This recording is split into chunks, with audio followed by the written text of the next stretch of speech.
Hello, magandang hapon sa inyo lahat. So, meron tayong pag-uusapan, no? May nauusong challenge na to, yung sa Sting. Yung sa Sting challenge, ito, oh. Kasi maraming gumagawa nito eh, yung iinumin yung Sting. Katulad nito, no? Si Jigs TV. Kailan pinablish to? Noong 2023 pa. Lang. So, itong anim na sting na to ay pinagpabawal. Warning tayo, warning yan guys. Oo, bawal ito. Tapos may gumagaya na ganyan, oh. Mas hinigitan ng content creator na to ang nauna niyang ginawa na 4 na sting, ngayon gumawa uli siya ng content. Kung saan 5 sting ang kanyang iniinom ng walang kahirap-hirap. Ito umano ang challenge sa kanya ng kanyang followers, samantala ilang netizen ang nagbahagi ng kanilang saloobin at tila hindi nila nagustuhan ang kanyang content. Subalit kabila ng lahat, umani lamang ng 2K views at walang earnings. Kagaguhan naman kasi talaga ito. Alam mo, ngayon nakikita ko, no, ang social media, parang ito na yung mukha ng kahirapan.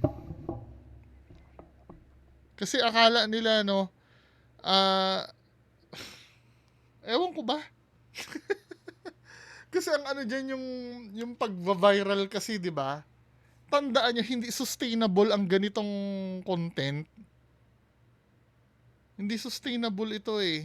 For example, no, nakainom ka nga ng 5, ito nga 6 eh, si Jigs TV eh. Ito, sustainable siya kasi ang channel niya ay mukbang to, di ba? Kilala ko to eh. Napapanood ko to minsan eh. Ito naman si Kuya. Oo, magba-viral ka dahil nakalima ka ng sting. After nun, ano na susunod ng gagawin mo?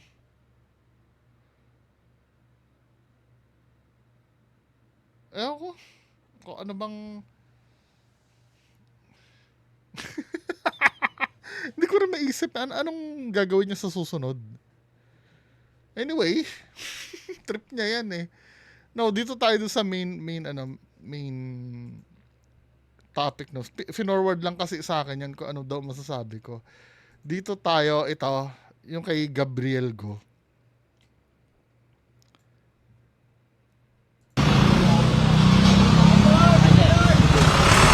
Wala kang helmet. Ay, dito lang ako. Kagawad ako dyan.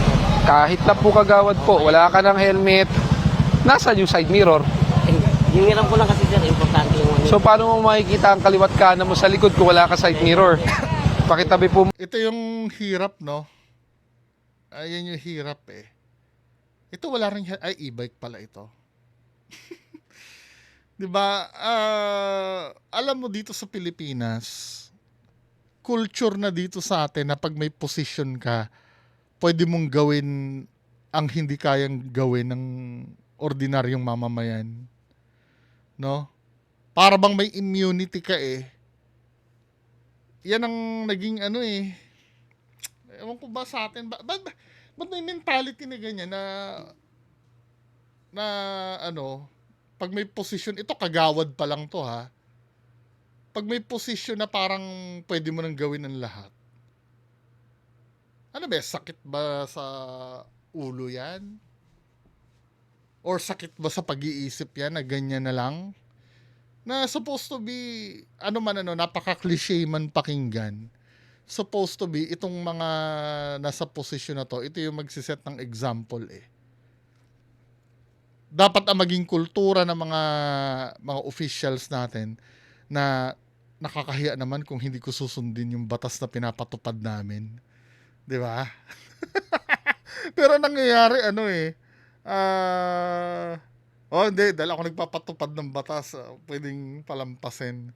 Kita man dami niyang violation dito, no? Walang helmet. Muna, pera po ng Walang side mirror. lisensya na lang. Sige, Walang plate number. pakita, hinto mo po muna. Nakachinela. Hindi. Naka-crocs naman. O boss, ba't wala ka rin plaka? Meron po yung dito. Nasaan po? Lang kasi sir. Nasaan po yung plaka nyo? Madali. Ando dito yata sa likod. Sa akin, hiniram ko lang. Hiniram lang. Problema po yan. Hiniram niyo po yung motor, walang plaka. Paano po natanggal? Kuya naman, natanggal ba yan? Eh, nakikita naman dito na may tornilyo yung pinaglalagyan. No? Kalmado ang nilagay mo. Ano ba? Kadali-dali lang naman maglagay ng plate number niyan. Bakit mas gusto mong ilagay itong kalmado? Itong kalmado hindi natatanggal. Pero yung, ano, yung plaka Ano? Andun ito yata sa likod. Sa akin ito, hiniram ko lang. Problema po yan. Hiniram niyo po yung motor, walang plaka.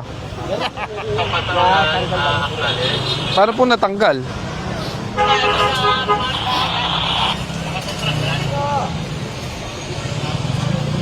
Sige po, may plaka po ba kayo?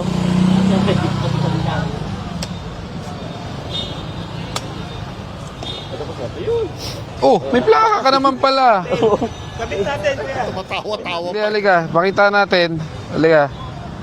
Tapos, padala na natin sa LTO. Sealing of license plate.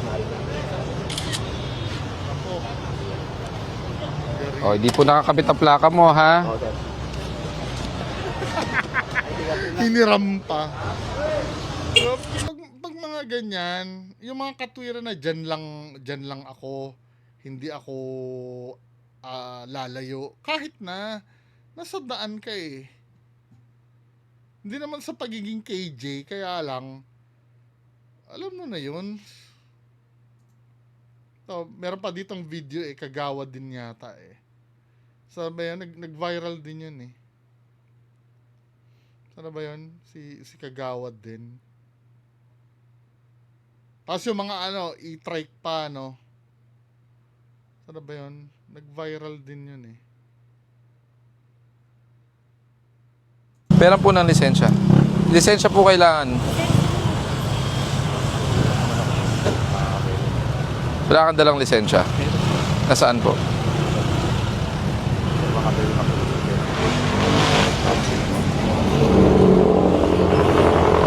Tactical helmet ang dala. Actually, guilty ako dyan eh. Pag dyan lang sa tabi, hindi ako nag-helmet ng ano.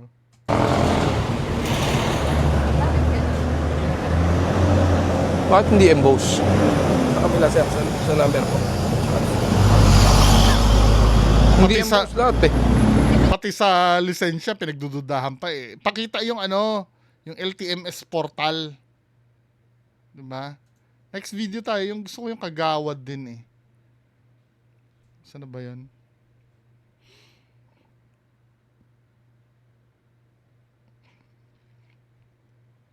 Yung ano, yung Kagawad.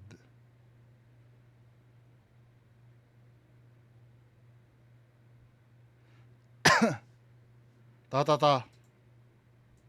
Nanggigil din ako na napanood ko to eh. Sana nga, kung magpapaalis ka, mag-helmet ka. Kung ayaw mo, Pit naman dito lang, sir. Diba? Siya po ang nautosan na magbabantay dito eh. Ako nang nagbabantay rito eh. Yan ang kadalasan na ano eh, nandito lang. Hindi eh. Rules are rules. Ako, hindi magpapaka-plastic pag ako nahuli din siguro na ganyan, ano. Kasi sa totoo lang, pag lumalabas ako, pag dyan lang, hindi rin ako nag-helmet eh. Pero wala eh. Kailangan natin sumunod min eh. Di ba? Malas mo. Di ba? Nandiyan yung mga taga MMDA. Malas mo. anong ginagamit mo habang nagbabantay ng rumoronda, motor? Motor lang. So wala kang helmet nga talaga. Asan pa yung helmet mo? Wala ko limit. Ay, hindi ka talaga nag-helmet. Wala, yun nag-edit. Pag naman, ano naman yun eh. So kahit kailan hindi ka nag-helmet? Ano sabi mo? Dito lang siya, sir. Dito lang siya Nagmumura. Alam nyo kayo, tinuturuan kayo ng tama. Minamasama nyo. Ako naman ng tama eh. Kaya ka, nasa bakuran lang ako eh. Bakuran. Kailangan pa mag-edit pa ako dito. Hindi naman ako lumabas. Ang publikong kalsada. Kaya natakitan na eh. Sige na, pwede. Pangalawa yun eh. Sige na, sir. Akin na yun, ano yun mo ng ano yung lisensya? Arrogance, tapos pa seminar nyo? Kompis kayo nyo? Nadagdagan pa yung ano. Ikaw ba ang chairman? Magawa din kasama dito. Kasama Arbor, ba't ganun yan? arbor ng kapwa. Ba't ganun tayo umasta? Kasi natikitang yan, sir. Ticket niya walang helmet kahapon. Ngayon, inulit na naman niya. Ano tawag doon? Hindi kasi sir, Ako. nakikiusap kami. Kasi sila pong Pangalawa na palang violation yan eh. Di ba aangat yung penalty niyan? naputusan ni sir man na lahat ng pumaparada dito. Nasaan si chairman? Tok-tok. Inutos po ba ni chairman na pwede siyang hindi Para- mag-helmet? Kasi mayroon pa kaming dalang mic eh. May mic pa kami. Kahit na. Ang tanong, sinabi ni chairman Rumonda nang walang helmet? Oo, ay wala pong sinabi. Pero Wala sila pala po eh. nagsasabi ng mga tok-tok na pumaparada. So ngayon, pag... para alisin sila. Okay, kalaruin natin. Meron pang nag-comment dito eh. Muslim yan, mag-ingat ka. Ano naman ngayon kung Muslim? 'Di ba? Alam ko sa mga Muslim, mga mababait yun eh. Bakit pasasamain nyo yung image? O para maging maangas dahil Muslim? Wag naman ganun. 'Di ba? Ang mali ay mali. Sa inyo nang galing. Pag nagtatrabaho sa barangay, inutusan ni chairman, pag may paglabag, kailangan bigyan ng konsiderasyon. Ganun ba? Hindi kasi sir, ganito yan sir eh. Dito naman sila nagro-ronda eh. Hindi naman sila lumalayo eh. Ano po itong kalsada? Pribado, publiko? Publiko. Pag public, meron tayong sinusunod na batas. Oo, alam Kapon, namin nandito yan. po kami.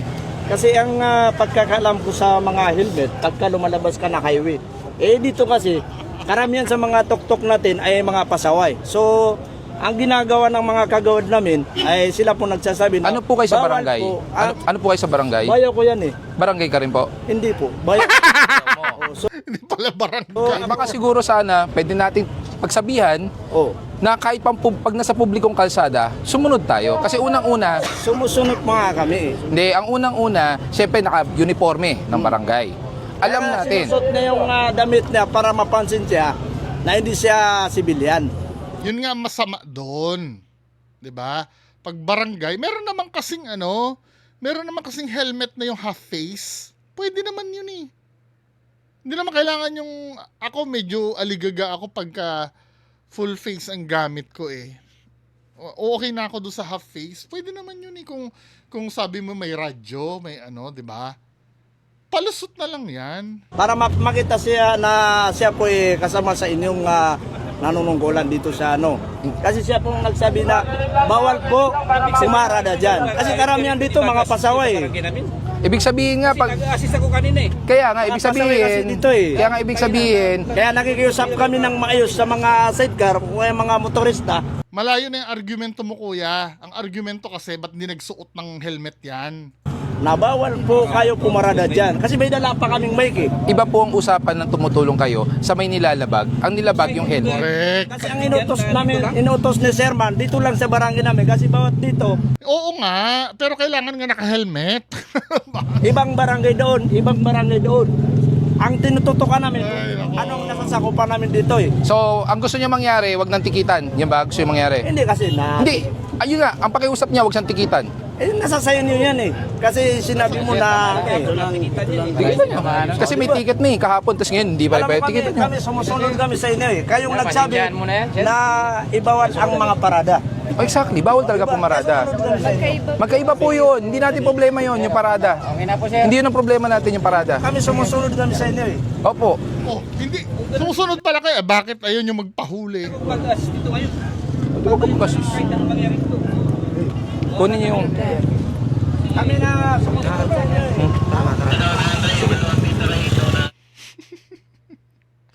See? Tapos sometimes sinisisi pa natin yung mga nakaupo sa gobyerno. Bagay, nakaupo sa gobyerno yung kagawad. Pero doon sa level na yon, hindi maayos-ayos. Diyos ko naman, men. Kahit ba naman ako isa sa pasaway din, I'm so sure pag ako'y nahuli din, magpapalusot din ako. Pero hindi naman sa punto na makikipag argue. Kumbaga, ako, makikiusap lang. Sir, baka baka pwedeng makiusap. Kung hindi, wala talaga. Ganun talaga ang mangyayari. Diba? Pero, huwag ka mag-aangas na dahil ikaw yung nasa mali. Diba? Hindi naman bawal ang makiusap eh. Diba? Kumbaga, may puso din naman yung mga yan. Pero kung aangasan mo, mas lalong hindi ka pagbibigyan. Ilang beses na kaya ako nakalusot niyan pagka nagpapakumbaba ako. Yung parang submissive pa yung dating ko. Diba? Ay, ganun po ba, sir? Kahit alam na alam ko na bawal. Ay, ganun po ba? Sorry po, sir. Hindi talaga ano eh. Hindi ko po talaga alam eh. Baka pwede pong makiusap naman. O sige, sa susunod na. Dahil tamad din siya mag-ticket eh. Anyway, yan lang po. 'Di ba? Makiusap na lang. Ngayon, kung hindi uubrang pakiusap, edi wala tayong magagawa. 'Di ba? Yan lang po, magandang hapon sa inyo lahat. Bye-bye.